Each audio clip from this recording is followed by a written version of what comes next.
SpaceX est une entreprise véritablement révolutionnaire.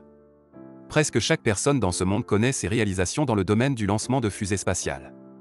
Il développe une nouvelle génération de missiles hypersoniques non nucléaires qui peuvent être utilisés contre les avions russes. Pourquoi les fusées d'Elon Musk sont-elles les plus dangereuses au monde? Abonnez-vous à notre chaîne et regardez la vidéo jusqu'au bout pour en savoir plus. Le fondateur de SpaceX a réussi à y établir non seulement le développement mais aussi la production de moteurs d'un type fondamentalement nouveau, et cela est vraiment surprenant. L'humanité rêve de fusées spatiales réutilisables depuis le vol dans l'espace de Yuri Gagarin. Mais jusque dans les années 2010, la création d'une telle technologie semblait une véritable utopie. C'est SpaceX qui a tout changé. Les fusées réutilisables sont désormais une réalité. Grâce à elles, des satellites commerciaux et scientifiques sont envoyés en orbite et des cargaisons sont livrées dans l'espace. Dans un peu plus d'1 an, les gens pourront s'envoler vers Mars à bord de fusées lancées grâce à Elon Musk, mais malheureusement, nous ne pouvons qu'en rêver pour l'instant. Le conflit militaire entre la Russie et l'Ukraine qui a débuté en 2022 a provoqué de véritables dissensions entre les pays leaders dans le domaine de la cosmonautique. La Russie, leader dans le nombre de lancements spatiaux par an, a commencé à annuler tous les programmes conjoints avec des entreprises étrangères en raison des sanctions imposées à son encontre. Cela a nui à l'ensemble du monde de la cosmonautique. En outre, SpaceX doit désormais concentrer une partie de son attention sur l'application militaire de ces technologies. L'entreprise d'Elon sera-t-elle en mesure d'être leader dans les vols spatiaux? Et que peut opposer SpaceX pour dissuader l'agression russe? Il y a quelques années, la Russie a mis en émoi l'ensemble de la communauté mondiale.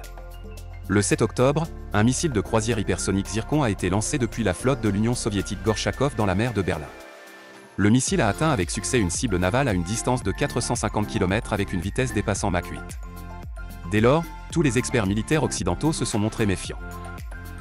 L'Europe et les États-Unis ne disposent tout simplement pas de telles technologies, ce qui signifie que la Russie a un avantage évident. Leurs craintes se sont encore accrues après le début du conflit armé entre la Russie et l'Ukraine. Moscou a clairement démontré toute la puissance de ses armes sur le champ de bataille, mais il n'y a en fait aucune raison de paniquer, les États-Unis sont depuis longtemps conscients de ce problème et ont fait appel à Elon pour les aider. En 2021, il a été rapporté que SpaceX et l'armée américaine prévoient de créer une fusée capable de livrer 80 tonnes de fret partout dans le monde en 60 minutes. La création d'un missile pour la livraison de fret a été annoncée le 7 octobre 2021 par le chef du commandement des transports américain, le général Stephen Lyon. Une autre société aérospatiale participera également au programme de recherche. Selon le plan, le nouveau système permettra de livrer des matériaux tels que des armes et des munitions sur une distance de plus de 7500 miles, soit plus de 12 000 km, de la Floride à l'Afghanistan. De plus, la livraison depuis l'espace prendra moins d'1 heure. Par exemple, l'avion de transport militaire Boeing C-17 le fait en 15 heures. Ces missiles représentent un grand danger pour les avions russes comme le Boeing C-17. La fusée de SpaceX pourra contenir 80 tonnes de fret et ses essais commenceront l'année prochaine. L'avantage de la nouvelle fusée n'est pas seulement dans la vitesse. Actuellement, les vols au-dessus d'un territoire étranger en orbite ne nécessitent pas l'autorisation des gouvernements qui possèdent ce territoire. Auparavant, SpaceX a signé un contrat de 149 millions de dollars pour la production de satellites de poursuite de missiles pour le département américain de la Défense. L'entreprise spatiale d'Elon construira ces satellites dans le cadre d'un contrat avec l'agence de développement spatial SDA. Les satellites seront équipés de capteurs infrarouges grand angle pour le suivi des missiles. SpaceX a également signé un accord avec le Pentagone en août pour lancer de nouvelles fusées pour les forces spatiales américaines. Le SDA devrait faire partie des forces spatiales d'ici octobre 2022. Parallèlement, lors d'une conférence en ligne, le chef du commandement des transports américains, le général d'armée Stephen Lyon, a déclaré que dans le cadre du contrat nouvellement conclu, SpaceX estimerait les coûts du projet et que la possibilité de tester ce concept dans la pratique apparaîtrait en 2021. Il suffit de penser à la vitesse à laquelle les personnes et les marchandises peuvent être transportées. Cela a un très grand potentiel, a-t-il déclaré. Ce projet est déjà proche de l'achèvement, ce qui signifie qu'en cas d'affrontement militaire direct, la Russie n'aura pas l'avantage sur les États-Unis dans ce domaine. En outre, ce projet peut devenir la base de réalisation plus globale des forces armées américaines. Ainsi, récemment, l'expert militaire France Stephen Gotti, de l'Institut international d'études stratégiques ISS, a suggéré que le nouveau développement d'Elon Musk fait partie de la stratégie américaine de frappe globale rapide. Les forces armées américaines devraient être en mesure de lancer une frappe non nucléaire, comprenant des armes hypersoniques, partout sur la planète en seulement 1 heure. Cela signifie qu'il est possible de détruire le terrain d'aviation de l'ennemi en moins d'1 heure en laissant les forces aériennes derrière elles. Cela signifie également qu'il est possible d'abattre tout avion militaire ennemi dans le ciel. Les systèmes antimissiles des avions russes ne peuvent tout simplement pas faire face aux missiles d'Elon. Nous rappelons également que le chef de la principale direction opérationnelle de la Fédération de Russie, le major général Andrei Sterling, ainsi que le docteur en sciences militaires, le colonel Alexander Kriapan, ont indiqué dans leur article que les dirigeants américains visaient à mettre en œuvre le concept de frappe globale.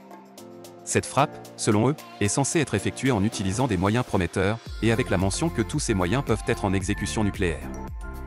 Comme nous pouvons le voir en termes militaires, Elon a certainement quelque chose à opposer à la Russie, mais qu'en est-il de la cosmonautique? En 2021, la Russie a pu établir un record pour la fréquence des lancements spatiaux. Cela a été possible grâce à la coopération avec l'opérateur britannique d'Internet par satellite OneWeb. Cette année-là, plusieurs lots de véhicules OneWeb ont été mis en orbite à bord de fusées Soyouz, ce qui a permis de livrer des satellites Internet. La Russie a eu l'occasion de retrouver sa position chancelante sur le marché des lancements spatiaux. En outre, Roscosmos avait l'intention de déployer son propre groupement de satellites Internet, entrant ainsi en concurrence avec OneWeb et le projet Starlink d'Elon. Mais en 2022, tout a changé. Roscosmos a rompu sa coopération après le déclenchement du conflit militaire en Ukraine, et le projet de lancement de satellites commerciaux a été intercepté par Elon.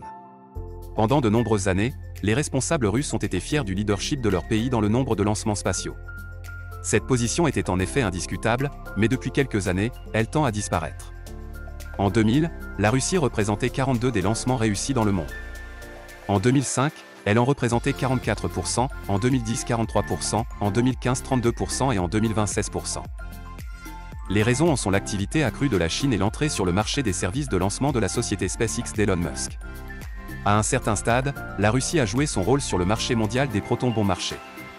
Après tout, avant ces satellites commerciaux étaient emportés par des navettes dont un lancement coûtait $1 milliard, et les missiles russes coûtaient $20 millions.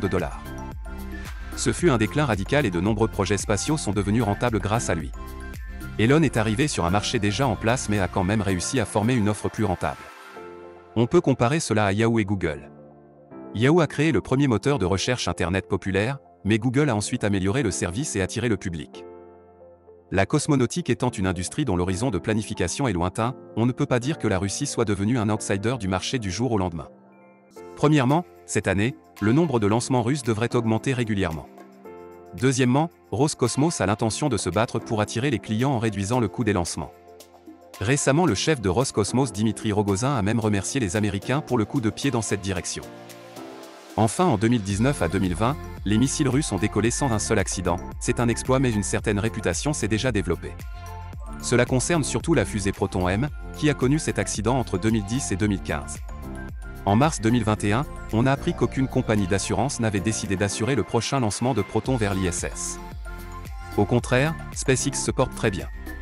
Elle devient progressivement leader du marché et a récemment terminé son travail sur un projet véritablement révolutionnaire. Nous parlons de fusées réutilisables.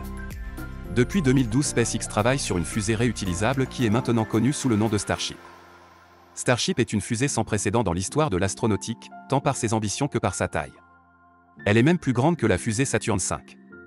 Au moment de son lancement, elle sera le plus grand véhicule de lancement du monde avec une masse de lancement de 5000 tonnes, soit 8 fois plus que le plus grand avion de passagers du monde, l'Airbus A380.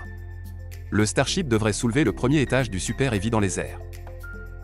Il sera équipé de 28 moteurs développant une poussée supérieure à celle de 58 avions de ligne 380 en même temps. La version passager du Starship peut accueillir au moins 100 passagers dans un compartiment étanche d'un volume de 1000 m3, soit 9% de plus que celui de l'ISS. Des vols aller-retour sont également prévus, au cours desquels il sera possible de se rendre d'un continent à l'autre en moins d'1 heure. Il y aura également une version du vaisseau citerne, elle sera nécessaire pour les missions au-delà de l'orbite terrestre basse, et permettra de réparer les satellites volant autour de la Lune, de Mars et au-delà. Le programme de vaisseau spatial est unique et l'un des plus ambitieux de l'histoire de l'astronautique. À l'heure actuelle, la conception du système a connu au moins 13 itérations et a changé 4 fois de nom. Bien que la taille et les caractéristiques de la fusée aient beaucoup changé, son champ d'application s'est au contraire élargi. Au départ, il s'agissait d'une fusée conçue pour coloniser Mars, mais aujourd'hui, elle est considérée comme un véhicule de lancement universel qui remplacera un jour la famille des fusées Falcon. Si le vaisseau spatial ouvre réellement une nouvelle ère dans la technologie des fusées avec son utilisation entièrement réutilisable, il ouvrira des perspectives incroyables et une nouvelle ère de vol spatial pour toute l'humanité. Apparemment, Elon sera en mesure de gagner la compétition et très probablement de déloger définitivement Roscosmos du marché dans les 10 prochaines années. Merci d'avoir regardé cette vidéo, n'oubliez pas d'activer la cloche et de vous abonner à la chaîne pour suivre les dernières nouvelles d'Elon Musk.